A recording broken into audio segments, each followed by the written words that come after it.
My partner had one day off work and it was the day Baldur's Gate 3 was releasing. They told me, Mo, all I want to do is play Baldur's Gate 3 all day. I was like, that sounds awesome. Let's stream it so we can be a little productive. And this game quickly became a problem. I was hyperfixating and sweating thinking about how long I had been playing it and how much I was enjoying it. So I gave myself one last night to play it.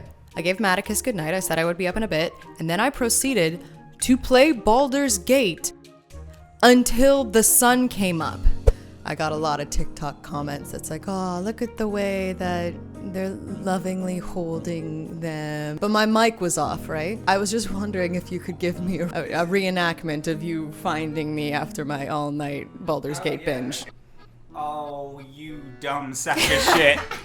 It's very funny. It's very funny. You still gotta stay up all night, you fucking dummy. Is this a behavior I am proud of and trying to encourage? Absolutely not. But it was hard to get myself to stop because I knew that after that night, that was it. I would have to go back to working all the time the next day. No more Baldur's Gate. In order to accomplish any task, I had to have Baldur's Gate 3 ambiance on in the background. Matt would come home from work and play our game of Baldur's Gate on the TV by themselves, and then I would work on my laptop. This whiteboard has become a permanent fixture of our living room because eventually I lost the plot and had to have it explained to me. All I know is that there is a man named Gortash, and he is mayor of Baldur's Gate. This is my first year as a full-time creator, and it's been incredibly fulfilling and also one of the most stressful experiences of my entire life. When people ask me, Mo, what's it like to take a hobby that you used to do out of love and fun and now do to pay the bills? I say, somewhere between heaven and hell. I do want to clarify that you guys and being able to make things for you all the time because of the support that you have given me, that's the heaven part. I'm just scared of letting you guys down. Like, I'm working all the time because I love making things and I want to try and make this work. Like, this is my choice. I feel like I am always working, and if I am not working, it's because I need to lay down for a second, and then I'm panicking because I'm thinking about how I'm not actively working. It's hard to play music for fun anymore because I'm thinking I should always be improving, I should be recording, I should be putting my songs on Spotify, I should be promoting them on TikTok. Video editing has always been my passion, but now there's this new pressure to it. I feel like I have to be working faster, and every video has to be better, and if it's not good, I will not eat. I can't even play video games anymore because now Twitch is a stream of income for me. That one night I was playing Baldur's Gate, I was recording it because I thought somehow later I must be able to monetize off of this. I should be streaming this, I should be posting this. Surely there's a way that I can play Baldur's Gate and still make rent. I'm so sorry guys, one sec, I got an email.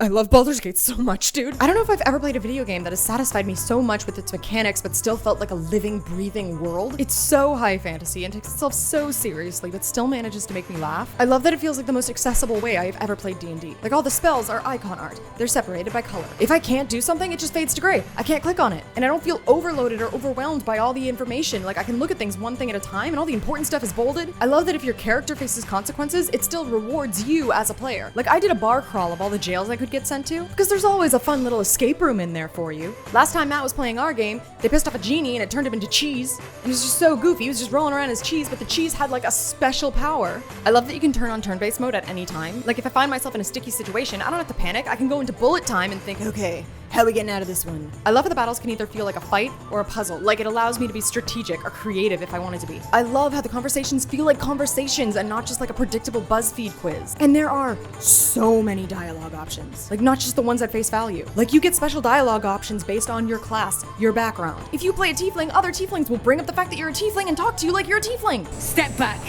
Go join the other tieflings. This is, I am a druid first and a tiefling second, so not... Hold up. Hold on.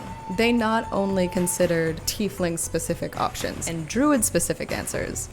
This is an answer for if you are both a druid and a tiefling. And that's not even including speak with dead, speak with animals. To put it into perspective, while I was editing this, I found a YouTube video that had all of the Vampire Man's lines. Its runtime is over 9 hours long.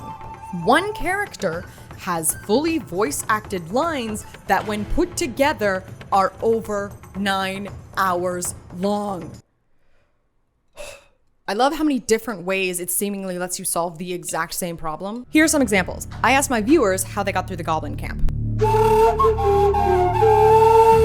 For context, one of the first missions you're given is to go rescue this man Halsin in the middle of a Goblin Camp.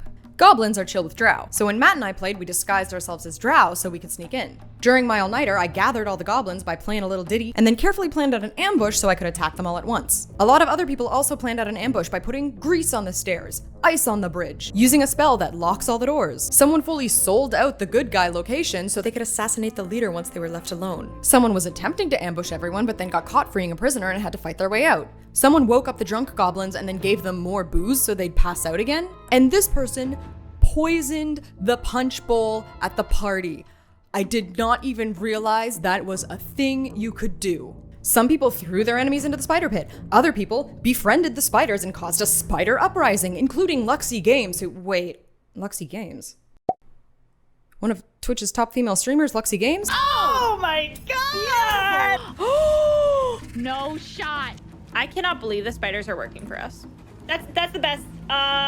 This is the best game. Some people tried to charm all the goblins. Other people placed a bunch of oil barrels and then blew everything up. Some of these answers mentioned, oh, I brought Saza along. And I was like, wait, who the hell is Saza? And then I remembered Saza is this random goblin that you meet at the good guy camp for like 2 minutes. This person was playing with their partner who got arrested and then turned into a cat to go rescue them. I also got arrested because I misclicked. But then I was like, wait, I got thrown in the dungeon. The place we're supposed to be rescuing Halsin from.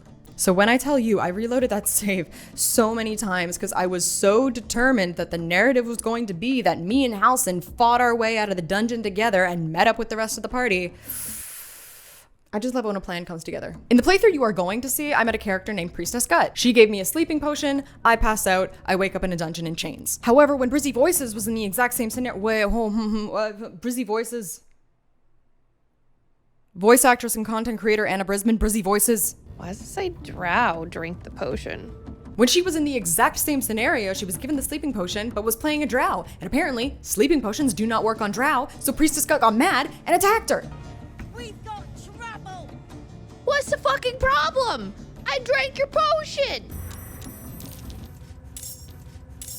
What the fuck? But then someone else said they defeated Priestess Gut by dropping a chandelier on her. And someone apparently seduced her and killed her in her bedroom. Some people sided with the goblins by accident. A lot of people sided with the goblins on purpose, which means there's an alternate timeline out there where the goblins are just hanging out in the good guy zone. And in my current playthrough, I got through the goblin camp by smearing shit on my face. I can't believe you did it! You stupid idiot! Go on, mate. Enjoy the festivities. You earned it. And all of the goblins in the camp acknowledged that I had poo on my face. You look like you've been kissing a wolf's backside! Wearing me muck.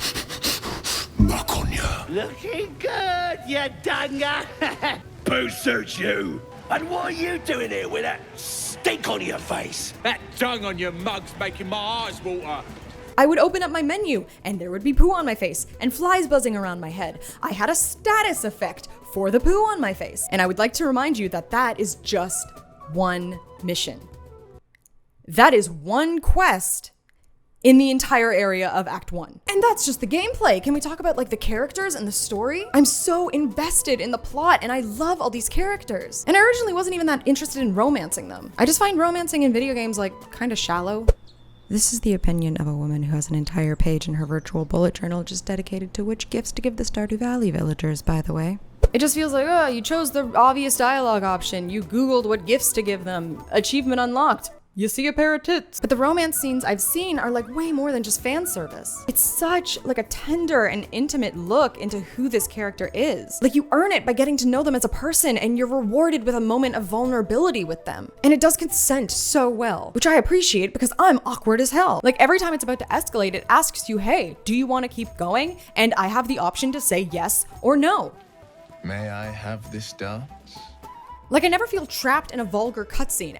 I never feel uncomfortable, and I get a glimpse as to who this character is behind closed doors. I am controlling it.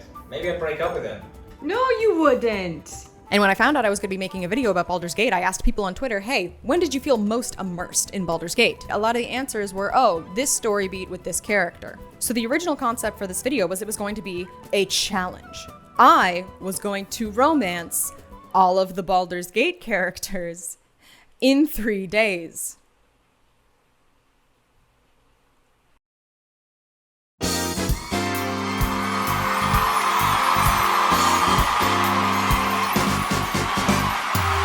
Welcome to Baldur's Date. Let's meet our lucky bachelors and bachelorettes. This is Will, the Blade of Frontiers. He is literally the Prince Charming archetype and makes me swoon every single time. I think you all are sleeping on him. Trust me, his camp clothes are just bad. It really looks like they just shrunk in the wash and he's wearing them anyway. However, they look great on my character because it is a crop top, tank top, and capri pants. What were we talking about? Meet Shadowheart, everyone's favorite quirky big titty goth girl. While Will is my favorite romance, Carlock is my favorite character. I think she is the only character at camp that I would actually want to hang out with. When Larian Studio released stats of the game upon its initial release, Gale was one of the most popular characters. I saw a tweet once that said he was a sopping wet boy, and I cannot explain why, but that is correct. He likes when you find peaceful alternatives for problems, and when you give him snacks. Spoiler-free snacks. This is Lizelle, your new Githyanki friend, who in my mind are just dragon-riding space frogs. You'll win her heart if you're a bloodthirsty combatant, and show aggression and violence every chance you get, especially towards those pesky mind flayers and the Absolute. That's it. That's all the companions. There is no one else. Just kidding, it is time for everyone's favorite cannibalistic heartthrob, Asterion. I know everyone on Earth is in love with this vampire.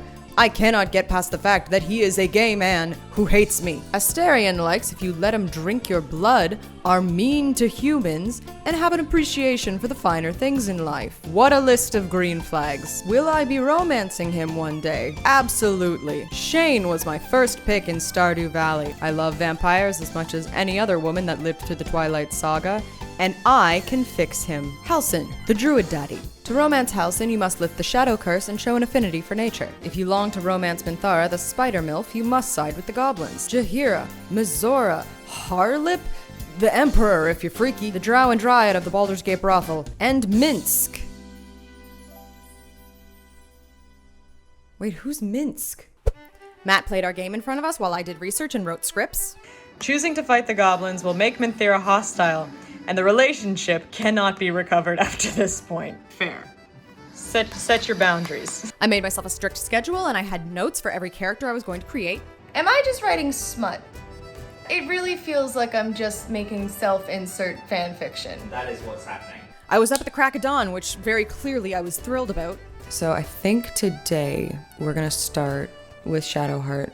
I'm not a morning person, if that is not clear. I followed my notes, I sped through character creation, I skipped every cutscene except for Shadowheart's. Blah, blah, blah, blah, blah, blah, blah, blah, blah, blah, blah. Yes, my man. So we are about 2 hours into romancing Shadowheart. I think I'm in love with her. And then I just remembered in order to romance Halsin, I have to fully get to like the other map. So I'm just gonna try and like speed run the goblin camp, give Shadowheart a little kiss on the lips, and then tonight I'm gonna try and romance Halsin. Now, I was looking forward to romancing Halsin. When Matt and I were playing, I loved the tension. It felt very much like it is unspoken how much I am in love with you, but my responsibilities as a first druid are too much to bear. But then out of curiosity, while I was cleaning the kitchen one day, I looked up the cutscenes on YouTube. And the only thing that is still correct in that sentence was the word bear. Anyway, I go get groceries, I come back, I put them away, I put food on, I take a shower, I answer some emails, I clean my office. I decide to treat myself a little bit, so I have an Arizona green tea, I have a face mask on, I have a candle lit. And I sit down so I can quickly bang out a character so we can get going on all of these romances. And that song kicks in.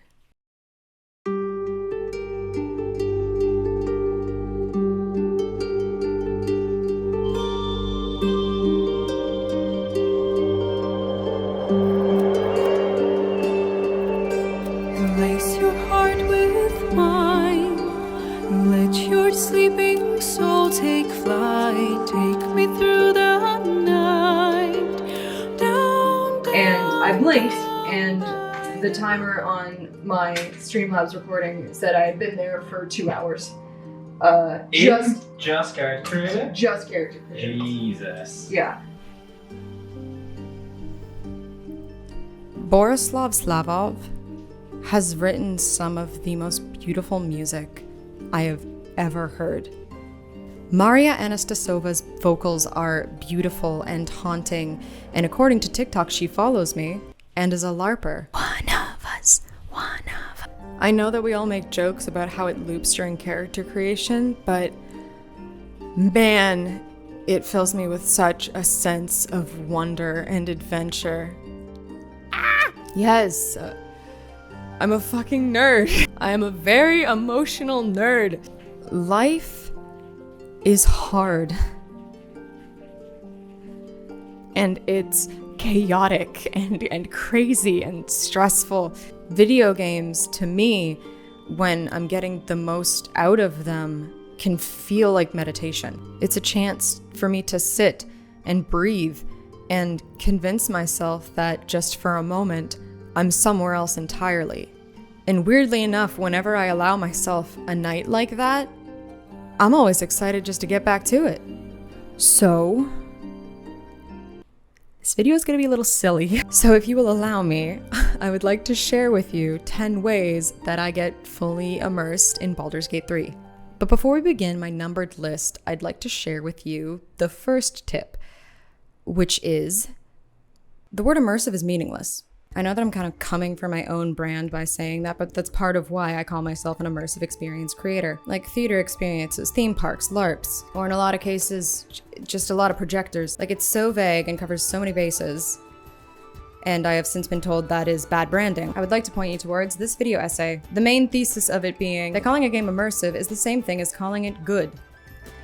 Like, go on, we need more information than that. I agree with it, and the only definition I can give to something being immersive is that feeling when the rest of the world washes away. You could say it's like, oh, it's when you get really sucked into the world of a story, but I find Beat Saber immersive. Beat Saber makes me feel like the rest of the world washes away. But there's no story, I just get really sucked into rhythm games. And that feeling happens in different ways for everyone. Like, I've felt it at concerts too. I imagine you'd feel it when you're reading a good book or watching a good movie, going on a nice hike, petting your dog, painting. I am saying this because I too forgot to follow my fun, and that's what I want to encourage. And also, a lot of this video may seem very silly to you, because maybe for you, you feel immersed by challenge. You like crunching the numbers and min-maxing. And some people are going to get immersed when they're relaxed, calm, and into the story. Like, do you like to explore or progress? Check in with yourself every once in a while and be like, is this the most fun I could be having? First and foremost, you should be chasing your own experience of escapism, but this is my little list of how I personally feel immersed. Hey you! Yeah, you dummy. Have you ever wanted to flesh out your Tav? Do you want that good old emotional bleed when something bad or good happens to your character? Do you want to daydream so hard you feel like you've shifted into the Sword Coast? Probably not.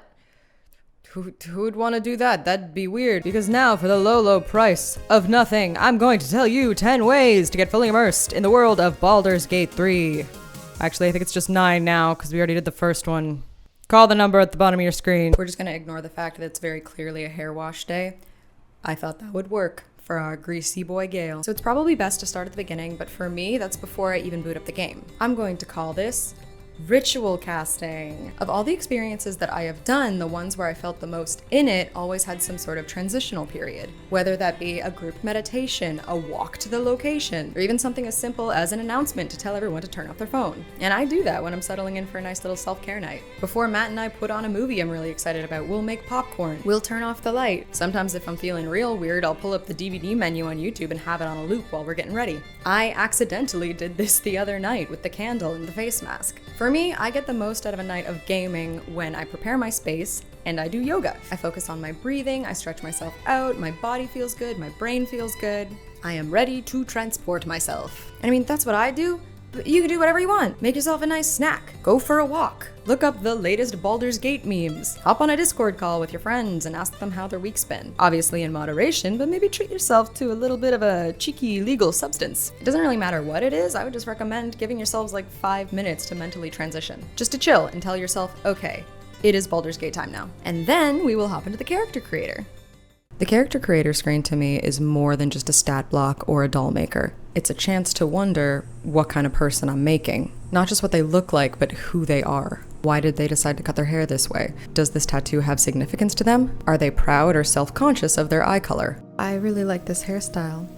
that covered half of her face. I'm like, oh, it makes her look like very gentle, very, very shy. And then I put a scar on the left side of her face, and I was like, what if she's like self-conscious about this scar, so she always hides it with her hair? At the beginning of the day, is your character the kind of person to wake up, braid their hair, put makeup on, or roll out of bed and splash their face with river water? I live my life on one end of that spectrum or the other. Do the mechanics of the noble look cool to you? What did their life as a noble look like? Did they ever dream of getting away from it all, or did they thrive in a pompous environment? If pouring all your stats into dexterity sounds fun for you, maybe think, was there something that happened in this character's life that made dexterity integral to their survival?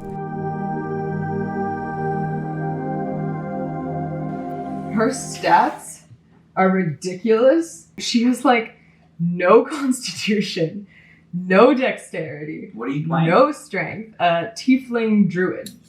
Ishtik, Blackith blesses me this day. Mechanics build the story. This is to say, there are no mistakes, only happy accidents. And pretty much every failed roll I've had in Baldur's Gate 3 leads to something really interesting happening. Gibblebook! Everything alright out there?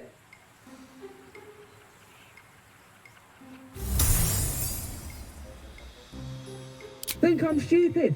Don't know who you are or what you've done with the boss. But if you come through that door, you're getting a knife in the guts. And I noticed that the voice actor put an inflection on that door, and I was like, oh. So we snuck up around the back. Lo and behold, I get to this room, and they're all looking, like they're all stuck, looking at that one door. I was like, that's so fun. When my sweet baby bean, Fae Flora, fails a strength check, that's not a lost baby, that's just the story happening. She goes down so easily. For the first little bit of the game, I basically just kind of had to like run away and hide, which narratively I think is so cute. I like this idea that like she has never been on an adventure before. Like this is kind of her first rodeo, so for the first little bit she literally had to run away and hide so I wouldn't just like go down in one hit. Every single time she misses in combat, which is a lot, I'm like, oh, classic baby bean Fae Flora. But let me tell you, I don't think there's a persuasion check out there that little Miss Fae Flora could not ace. Push, damn it, push!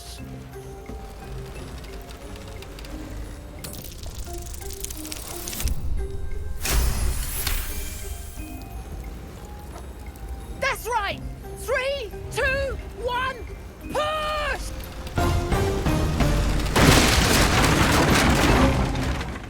I encourage you to embrace the failures because flaws are what flesh out a character. So you know how every run we've done, Lizelle is usually like, leave it, don't touch anything that you don't recognize. My perception is super juiced. Touch nothing Like my.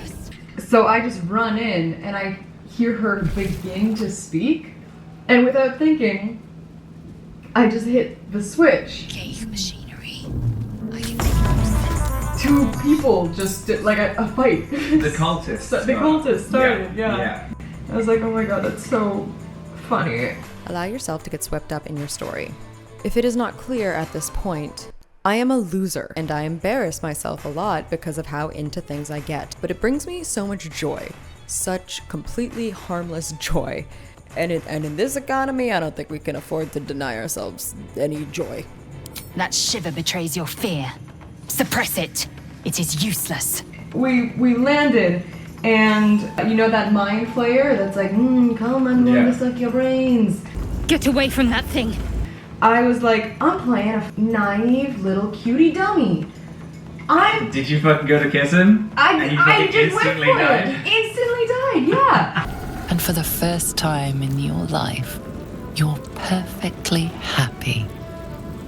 But I was like, you know what? I want to see this through because I just think that'd be neat. But he insta-kills you in the cutscene. Yeah, I know, and then she revived me. And then I started running away. It was just a pattern of like her hitting me, healing, her hitting me, healing. And then she dies. My player's coming after me. He's only got like a little bit of health left. I'll show you the video. It's like, oh, it was so fun. He's coming for me, like bit by bit, and I'm going to the edge of a cliff. And then I'm like, wait a second. I just learned how to wild shape. I haven't wild shaped yet. And so like I'm on the edge of a cliff, the mind player's coming for me, turns into a spider. For the first time it kills a mind player. I was like, that's so fun. How many people have we kissed today? None! Because no one How many- except the mind flayer. How many? That's a start. That's How a many? start. This game is cool. It is cool how many stories you can build with it. All I'm saying is if you think your TAV is cool, they are. If you think a fight was awesome, it's because it was awesome. If you make yourself cute little bullet journal pages to document your TAV's journey. If you feel some emotional bleed during the romance scenes and get a little blushy. No, I'm not talking from personal experience at all there. If you have a headcanon that's different from the plot. If you write fan fiction for that headcanon. If you draw art of that headcanon, I think that is the coolest thing in the world. If this game makes you feel happy and creative and puts a little bounce in your step, let the bounce stay there and send me links to your art and your fan fiction because I want to see it. Stu! This tip's a little different. Also, yes, I'm a Starian. I'm the sexy one. But you can either have the fangs or a voice that is in any way attractive. Darling. Stew is the quintessential fantasy meal. It is full of healthy ingredients, and it is the easiest thing in the world to make. In a pot, I just threw in some boxed broth. Boxed broth. Garlic, onions, carrots, potatoes, and a big old hunk of beef. Then I just put a little bit of seasoning on it and forgot about it for 6 hours. It was delicious that night, and when I put the rest in containers and threw them in the freezer, it was good for the rest of the week too. How many characters do we need to make before we're finished the basic list? I don't want to do that. I want to go on an adventure. I'm having so much fun. I want to sit and smell the Mergrass. Yeah. Life is fast-paced. I might have to take these out. That's better. You paid good money for this game. It's not a race, unless you want it to be. So go ahead, read the books, sort your inventory, listen to the cutscenes. Like, can we talk about just how beautiful the opening cutscene is? Or maybe even just admire the pile of gnoll corpses you have left in your wake and pat yourself on the back for a job well done. This game is incredibly expansive and there is so much to do. I know that when you're busy and you're taking care of yourself, your window for video game time can feel small, and I know I'm always tempted to get as much done as possible. But this is a break for myself, and sometimes I forget to treat it like one. Because tonight will be the night that I will fall for you. Yes, I have combined 2 bad wigs in an attempt to do a shadow heart look. It is giving Spirit Halloween College AU. Take breaks. Stopping to smell the Mergrass really only has an impact on me if I have stopped to touch real grass recently. Think of it like lembas bread from Lord of the Rings, where in small quantities, yummy, fulfilling. In large quantities, I can end up just feeling sick. Sometimes I'll set myself a timer for 20 minutes, even if I intend to play longer than that. Every 20 minutes, I just check in with myself, refill my water, go to the bathroom, step outside, get some fresh air. All right, Mo, you ready to go? Got to keep moving. Funny story, when Matt and I took this break to walk in the park, a group of guys walked past us, and one of the guys very clearly said, "Oh, I was attacking the goblins, but then I accidentally hit the tiefling, and then the tieflings were all aggroed on me." It gave me that feeling I got that one summer where Pokemon Go was super popular. Mo, what's up? You seem stressed. I just got a lot on my mind.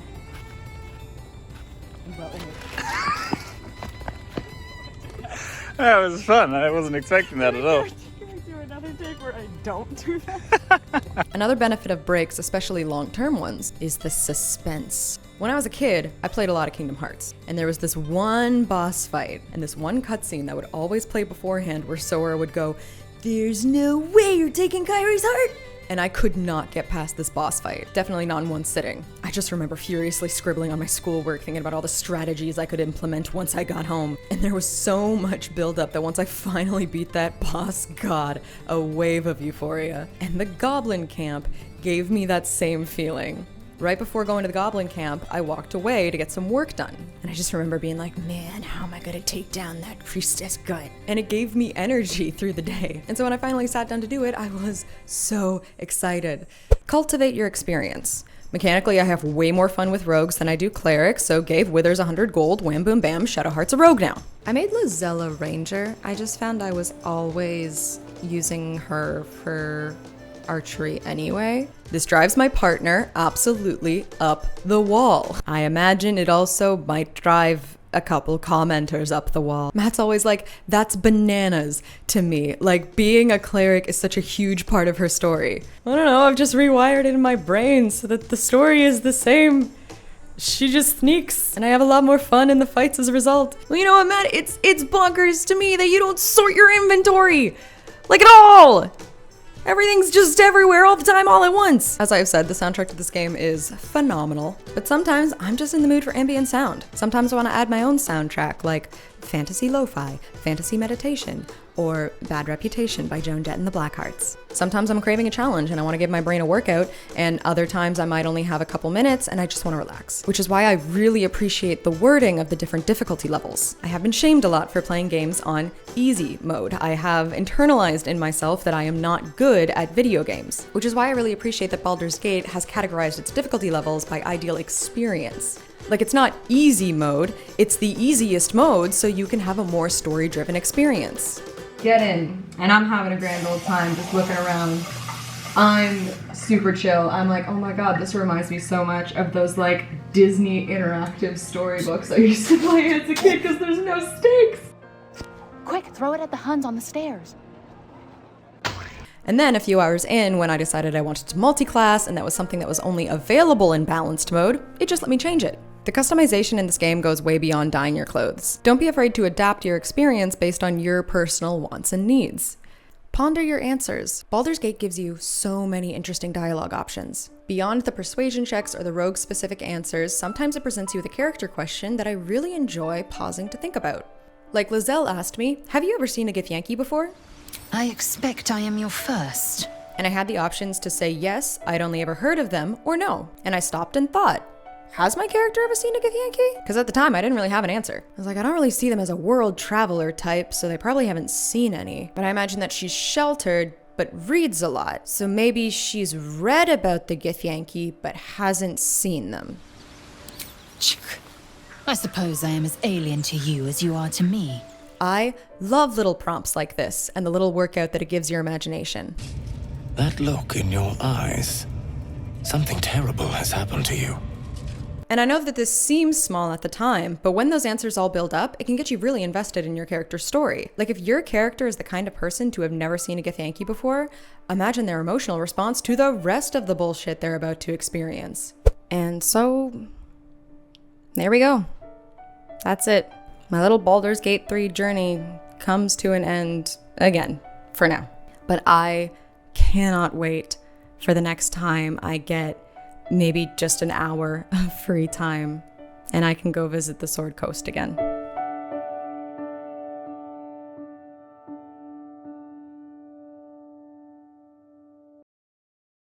Thank you so much to Larian Studios for sponsoring this video and giving me a moment to talk about how much I love this game. I don't think anything could have picked up my spirits more than getting a sponsorship email from a game I was already in love with. Thank you to you, the viewers. Social media algorithms are a terrifying cryptid mystery to me, but I have been told that people watching a video till the very end helps. So you helped. Thank you. Thank you so much to my patrons. This year has been, so stressful. But every time I update you guys there and I'm like, this is what I'm dealing with, this is what I'm working on, I'm so sorry, I wish I could be doing more. I get like, the most supportive comments in the world.